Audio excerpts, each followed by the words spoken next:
Netcasts you love. From people you trust. This is Twit. I've got a phone with 6 cameras.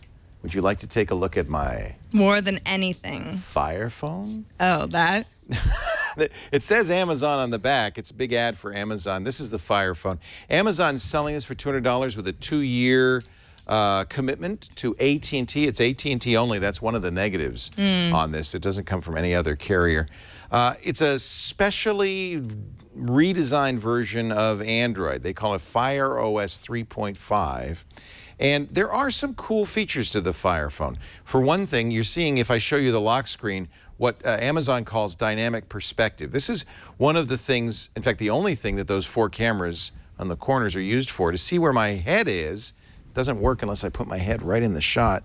And then it will, you know, it's hard to show this off because the camera is not your head, but then you can see I can kind of look around and see those northern lights behind me. This is one of about 10 lock screens. They rotate. All of them have time and date, and all of them, I don't know what this image is of. It's very odd. But that's just the lock screen. Let me get into it. Now, what you're going to see immediately, in fact, let me show a picture I just took of Sarah Lane. It's a decent 13-megapixel camera, very competitive with most of the other phones on the market today. In fact, if you didn't know, Sarah, you might say, is that an iPhone? Because it kind of looks like maybe even an older iPhone with with a case glass on it or something, yeah. Yeah. This is plastic, not glass. This is, I think it's Gorilla Glass in front. It does have a physical home button, just like the iPhone, and that's about it. If I press it, I can see a list of applications.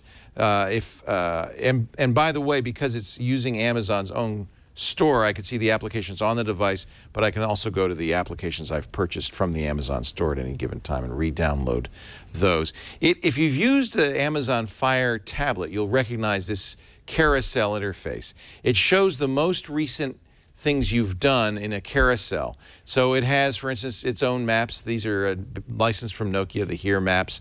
These also use the dynamic perspective, so I think that's a gimmick. I don't think that adds too much to the value of it. There is a little bit of a use because you can flick it this way. See, I never could get this to work. There you go. If you flick it that way, you'll see a sidebar. You flick it the other way. See, most of the time you just go like that because after a while it's like, well, it doesn't work reliably. And you're going to see another thing when I look at this that's interesting about this carousel interface. If the application has additional data, like this is the map, so it says recommended for you Seattle, San Francisco, New York, or in the camera app, it'll show you pictures you've taken. That's cool. These are messages. These are phone numbers I've called. These are potential settings.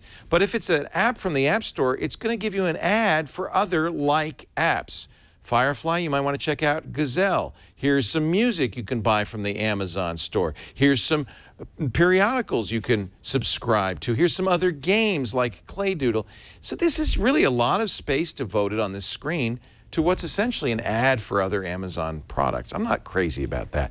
You also can't customize this as you could other Android phones. There are no custom launchers or custom keyboards. Fire OS is Fire OS.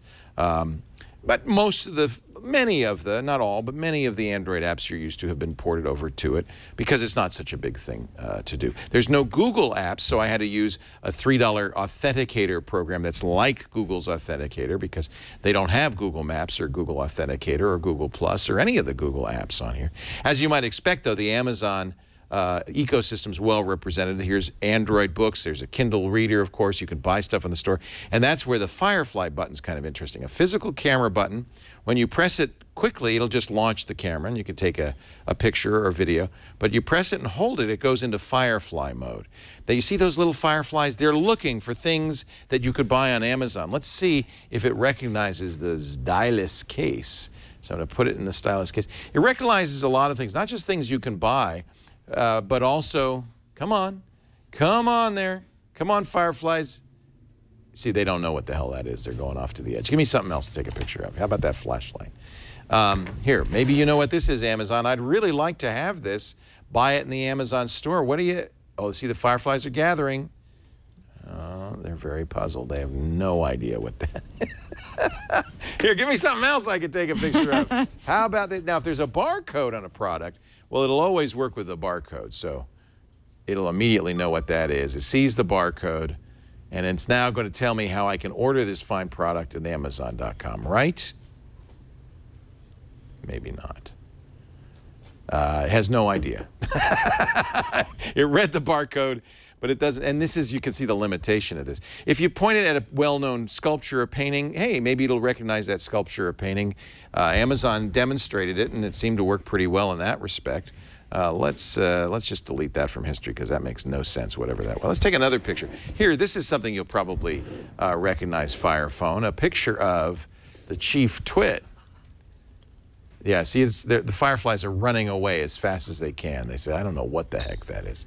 So the Firefly feature of limited interest.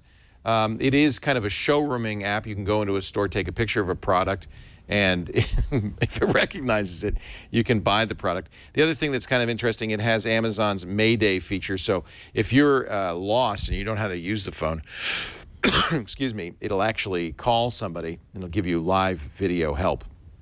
I think that's kind of neat for somebody who's using their first smartphone.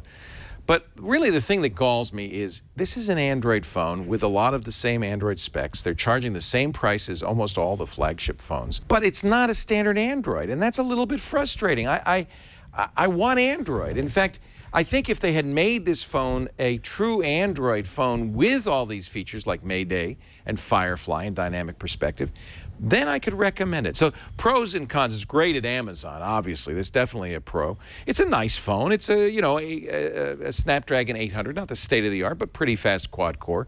It has these 4 corner cameras, which give you dynamic perspective, but nothing else really uses them. I'm hoping Amazon comes up with something else for those cameras. It's got a decent back camera. But in the negatives, it's just really too small of an app ecosystem, too oddball of an interface. I can't really recommend it. Buy an Android phone. There's not enough different and new here to make this desirable. I'm sorry to say, Amazon, I'm going to have to give you a do not buy on the Amazon Fire phone. And now I'm going to try to find somebody who will take it off me. The other negative, of course, AT&T only. That's going to limit it for a lot of people.